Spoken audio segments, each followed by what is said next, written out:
Hello, church family. It's good to see you all today, and thank you for joining us on Facebook if you're at home watching live here. We're going to be in Mark chapter 13 today. The whole lesson, except for the first verse, will be out of Mark 13. So if you want to follow along in your Bibles at home or here, you can turn there. And so glad to have you here today. And what a blessed time that we have today. If you ever wanted to relive the 90s, this is a good time to be here. Well, temperature's been in the 90s quite a bit recently. So we're living in the 90s. And so this journey, isn't that a nice little picture there of a journey of a rolling hill? If you don't get car sick, then that's a nice picture. If you get car sick, it's like, oh no, what a journey that's going to be. And so I want us to take a break from the Sermon on the Mount today, and I'll pick it back up talking about worry in August. And I want to talk about the journey that we're on. Sometimes you can lose focus. You're so in the now, you can lose focus of the journey that we're on. So I want us to take this time and look at this here about the journey. You know, the definition, the first definition about journey is this right here. An act of traveling from one place to another. I think that describes our situation pretty well, right? Going from one place to another. Now, usually a journey is more than a short little distance. And so the place that you go to lunch, if you're going out to eat, from here, that's not a journey. That's just going out to eat, right? So a journey is usually a pretty good length of time. A journey, a long journey. Evan going to study in Australia and coming back, that's a journey that took a few years, okay? That's a journey. And so that's the idea I want us to think about this morning, is the journey that we're on. So from one place to another. So you think about that. From what place are we going from to what place are we going to? So we think about your journey. That first place, from what place we're going from. Can anybody give me an example? What place are we going from in our journey of life? What do you think? From earth to heaven. Okay, good. That's one of the main ones that we want to look at. Any other examples that you can think of? Childhood to adulthood. Childhood to adulthood. How are you doing on that journey? Yeah, that's a big journey, isn't it? Getting tiring. Getting tiring. You'll get there one day. Yeah. And so, whether it be your adolescence, you know, the actual age of you, or in spirituality, right? From childhood to adulthood. At some point, we always stay in childhood, but we're hopefully always maturing. Any other examples you want to think about? Vacations? Okay, yeah. And they've changed a lot during this summer, haven't they? You know, how many of us made plans 9 months ago, and they've changed? I know it has been for us. And so journey, I'm glad you brought that up, because journey, a lot of times, how many times does it go exactly the way you've planned? Ever? There's always some strange things that happen in a journey. It's like, wow, I didn't expect that at all. And boy, does that happen to us in this big journey that we're on. And so I want us to look at the beginning of our journey, because there are journeys that we take individually, and then there's a journey that I think we're all on. Okay? Like I talked about last week, a cruise that we're on. So it kind of goes in that a little bit. We are on a journey together, all right? And so let's look at the beginning of our journey. It's here in Genesis chapter 1, verse 1. In the beginning, God created the heavens and the earth. And isn't it interesting that this right here actually starts like the beginning of a journey? Like the beginning of a novel. In the beginning. Okay? And it's so amazing here to think about what that looked like. Now, this is an actual picture of a nebula and stuff. And so this isn't what it looked like in the beginning, but it's just an idea, right? Where everything was formless right there, and the Spirit of God hovered there. Amazing.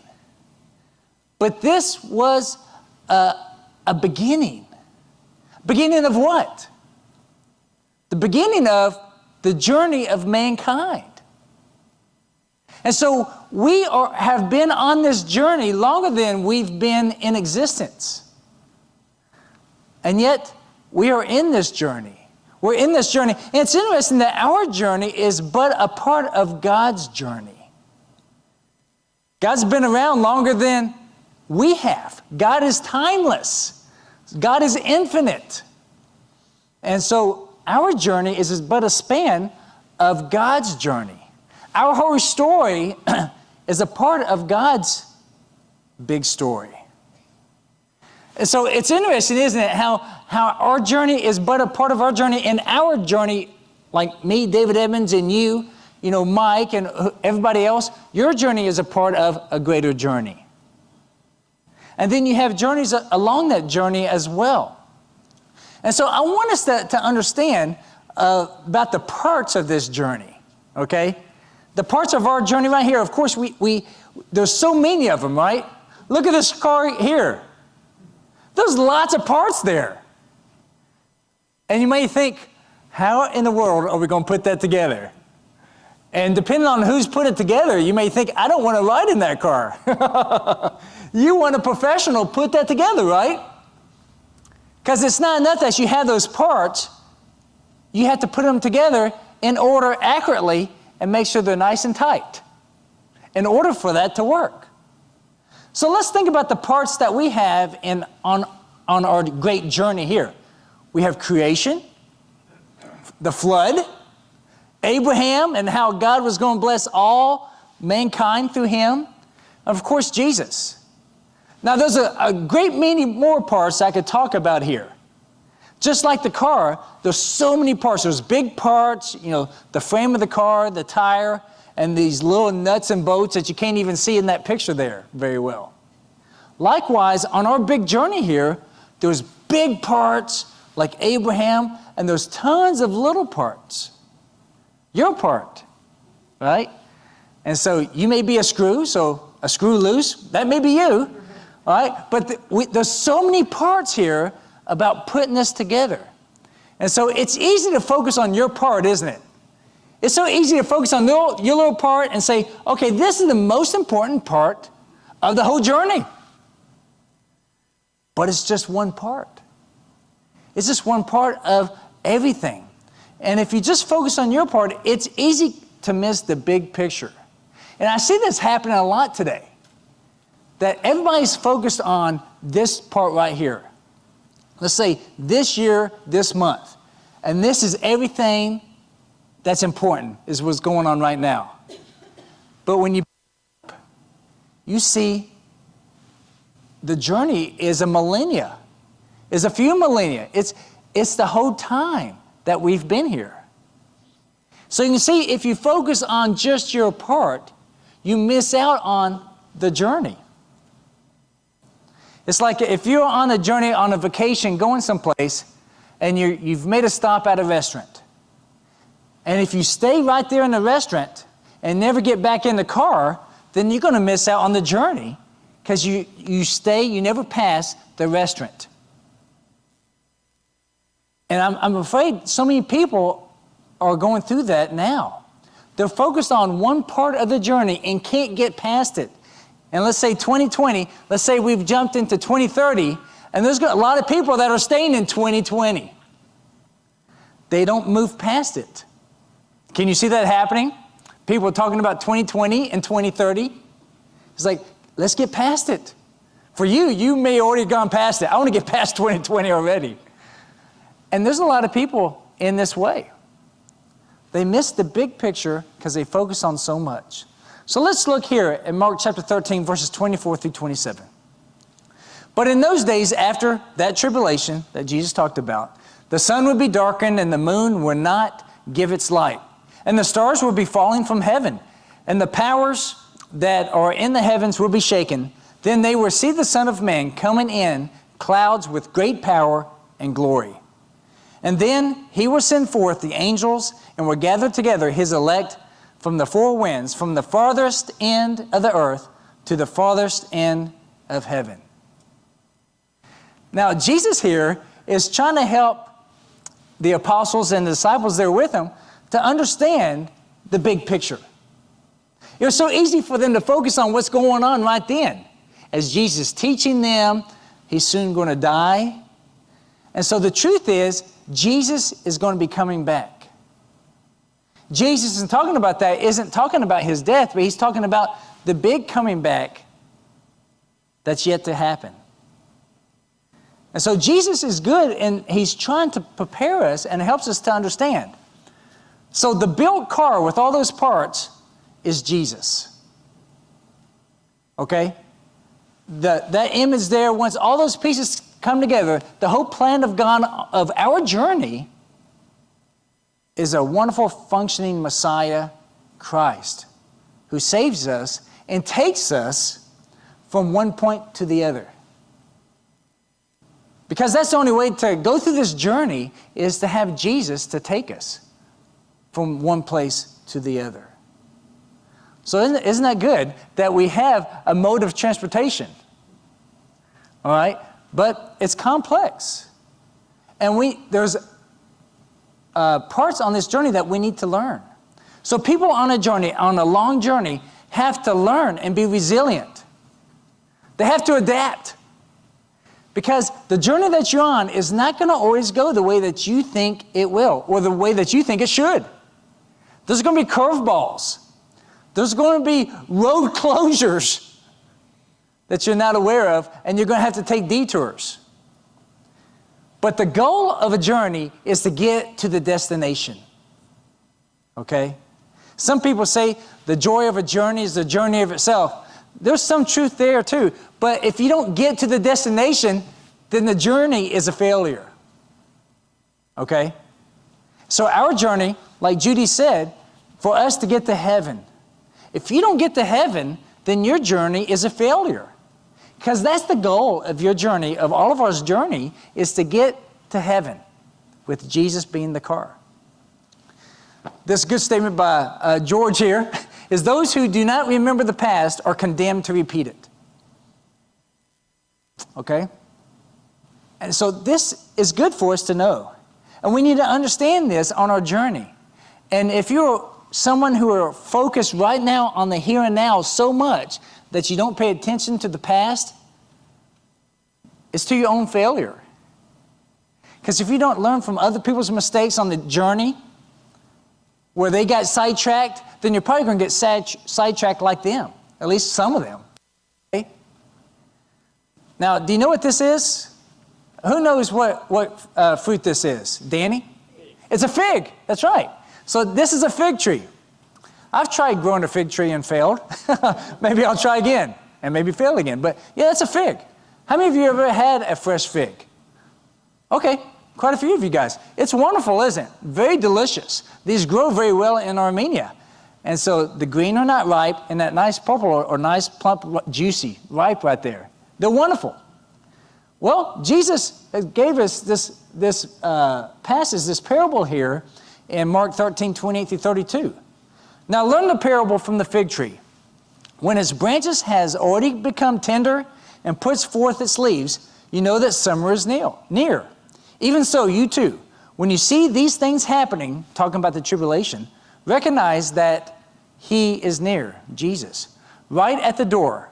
Truly I say to you, this generation will not pass away until all these things take place. Heaven and earth will pass away, but my words will not pass away. But on that day or hour, no one knows, not even the angels in heaven, nor the Son, but the Father alone. It's interesting, isn't it, that only the Father knows when he's going to come back. All right? So Jesus wants us to be prepared. He doesn't want us to be caught unaware that he's coming back and it's going to come after a great tribulation, a very difficulty. And those people may be thinking, oh, he may be coming soon. Well, people have said that a few times before. We've had hard times before, and maybe he is coming soon, okay? I don't know. I'm not the Father. But the thing is to always be prepared. And Jesus, in one way of saying this, he's telling us, like, don't agonize that this is going to happen. Don't focus on the tribulation. The tribulation is not what to be focused on. You know, the fig tree that's growing, what is the focus of the fig tree? The fruit? That's the main goal, right? I've got a plum tree that I've had for about 5 years. And I haven't had a plum from it yet. I've had thousands of seeds that fall down. And so to me, that plum tree is useless. All right? It's not giving me the intended purpose of the tree. It's a failure for me. Likewise, the goal of this fig tree is the wonderful juicy figs that it produces. It's not just for the green tree. Okay, it's pretty, but I want the fruit. And so Jesus, there's going to be tribulation, growth, and that's going to happen. And, don't be surprised by that. But the goal is I'm coming back. That's what I want you to focus on. I'm the fruit. Jesus is the fruit and the substance that we need to focus on and be encouraged by. Now imagine when the apostles were hearing Jesus talk about this, they were getting worried. This sounds awful. And he's like, don't worry. Don't focus on that part. Focus on me. The goal is make sure that you're in the car. Me. All right? Because I'm going to take you through this tribulation. As long as you're with me, you're going to get to the destination of the journey that you're on. Now, we're on the Jesus part of the journey. We are living a blessed time, aren't we? That we have the Bible. We are able to help people to get connected and get into the car. The car is massive, okay? Like the ark was. It can hold many more people. Have you ever wondered if there were other rooms on the ark for other people to have been there? When Noah was building it, telling his kids, we're going to prepare for hundreds of people. So we're going to have enough stuff for hundreds of people to come. Because, I'm preaching to them. Surely he wasn't preaching to them for 120 years, thinking that, I hope no one comes. You may think sometimes that's the way I preach. No, I'm sure Noah was preaching, hoping that a lot of people would come. And I imagine he had rooms prepared for when the people came. The car is massive. God wants everybody to come. It's true. And so we are part of this process of helping people to be on the right journey. Now, something I'm going to start doing, it's just kind of come on to me, is I want to talk a little bit of our history. History of mankind and how God has always been through with us. Christianity, Dark Ages and throughout some of that, and also of our country. I believe God has blessed us. I really, really do. I think God has blessed us as a country, and God's hand has been with us throughout our country. Now, does that mean it always will be? No. But I definitely believe He has. So as I talk about, we need to be sure that we don't forget our history. It's not just the history, the biblical history, but also our history. Because one thing's for sure, that God is alive and active. He didn't just start us up and let us go. It's like, let's see how this ends. No. He's with us. He helps us. He answers our prayers. He aids us. He helps us through each other. And so we need to be aware of that. And so see that how this is, the journey continues? The Christian journey, the part that we're on, the Christian part of it, is continuing on. And see how that page is flipping? And the sun's coming up on the next page? I don't know if you feel it. I feel like we're kind of in a time of transition. That even though we're still on the journey part of Christianity, that part has many sub-journeys along its path. Can you imagine people in Europe in the 1500s, and there was great tribulation going on during that time? I imagine there was quite a bit of talks going on. This is the end of time. Look at all the chaos. And it was just another chapter of the journey part of Christianity. That could be us here. We are in the part of the last days. That's our part. That Jesus talked about, He's going to be coming back. We are in the last days. Sadly, many don't know how we got here. They're so focused on the now. July 2020. Everything past doesn't matter, future doesn't matter. It's all about today. And so if you don't know that past, then you may not be blessed by it to be headed in the right direction. Right? I think a lot of people are rudderless. They don't have a rudder. They're just floating. Their goal is to stay afloat. We're not that way as Christians. We have a rudder and we have a course. We have a map. We know how to read the stars. God has blessed us to be educated, to learn, to prosper. He wants us to prosper. So we need to know our history, our biblical history, our recent history, and let us praise God through all of that. So I'm going to be talking about this over the next few months as I continue to talk about the Sermon on the Mount. So the journey continues. Does that excite you? Does that worry you? Does that give you stress? Or eager anticipation to be a part of the journey? That's me. I'm eager anticipation. I'm glad to be a part of the journey because there's other people that I'm in charge of to help along the path. All right? Let's read here, Mark 13, 33 through 37. It's the last part of Mark that we're going to read today. Take heed, keep on the alert, for you do not know when the appointed time will come. It is like a man away on a journey, who upon leaving his house and putting his slaves in charge, assigning to each one his task, also commanded the doorkeeper to keep on the alert. Therefore be on the alert, for you do not know when the master of the house is coming, whether in the evening, at midnight, or when the rooster crows in the morning, in case he should come suddenly and find you asleep. What I say to you, I say to all, be on the alert! Exclamation point. All right? So those other two passages in Mark that I read, this is the final part of it here. This is the focus of all he was saying about the fig tree and everything. We are the slaves and the doorkeeper. Jesus is the master that's going to be coming back one day. All right? And we need to be aware, because we don't know when he's coming back. Now that can create some anxiety if the master has given you things to do and you don't know when he's going to come back. Well, if you're like me, you'd want to get that done quickly in case he comes back quickly. And if you get that done quickly, you need to keep it ready for when he comes back. And so we need to be alert. And I fear that many of us have been slowly getting relaxed and into a slumber. But for our whole Christian lives, we need to be alert, not on edge, but be prepared, be ready. And that caught off guard. Now, something amazing, in some cultures that you go to, and Armenia it's true, and a lot of people in Russia, this is true, come unannounced. Come unannounced, you knock on the door, and within minutes, they can prepare a table for you to eat and have tea or coffee. Immediately.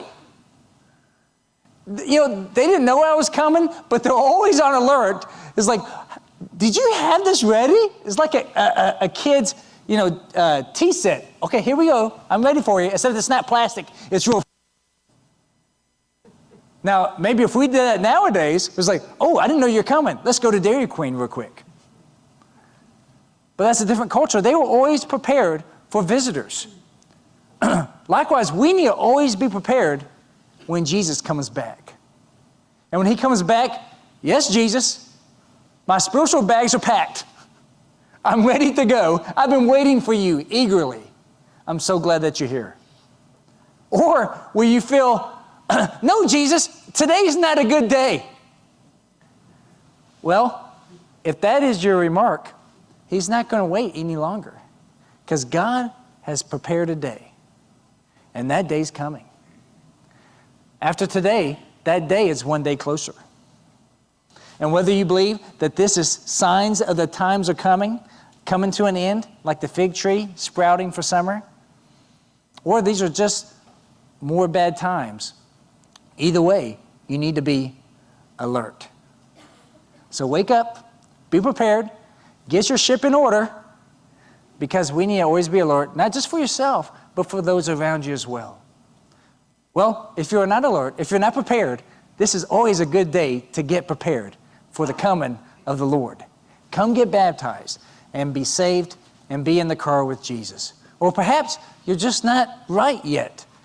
Maybe something happened that got you off course and you want to get back on. We want to be with you and bless you as well. Please come forward as we sing this song.